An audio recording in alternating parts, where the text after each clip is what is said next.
So I first decided to get implants because I was very flat-chested and I needed to be more balanced and symmetrical on stage for competition-wise.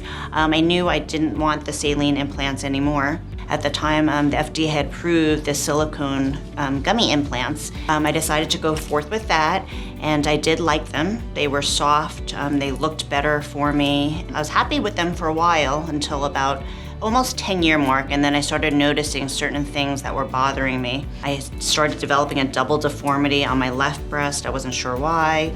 I started developing severe capsular contracture on the right, and at times, because I'm a manual therapist, it would start being painful during certain angles when I was working.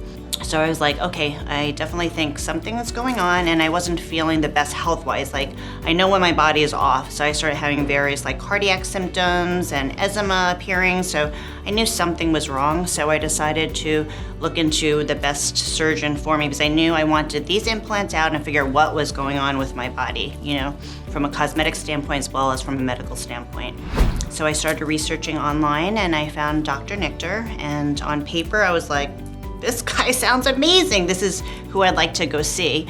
So I called the office, and they were very accommodating with trying to get me in as soon as they could with Dr. Nichter, because I told them I think something's wrong, and I would really love to see him sooner better than later. And they're like, no problem. So they got me in, and I had my consult with Dr. Nichter.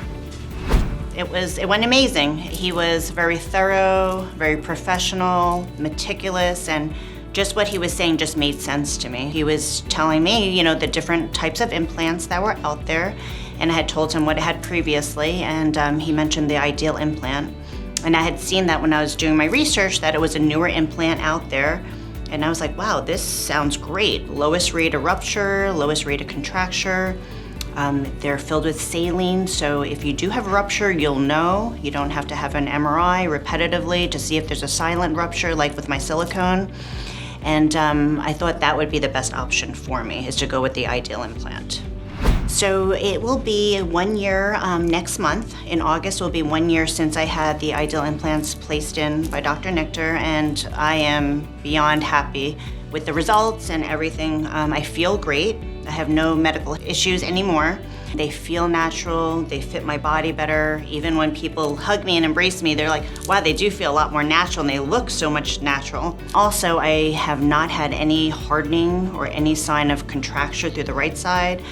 He was able to fix the double deformity on the left. So I can't say enough great things about the outcome of the surgery and about Dr. Nichter and his entire staff.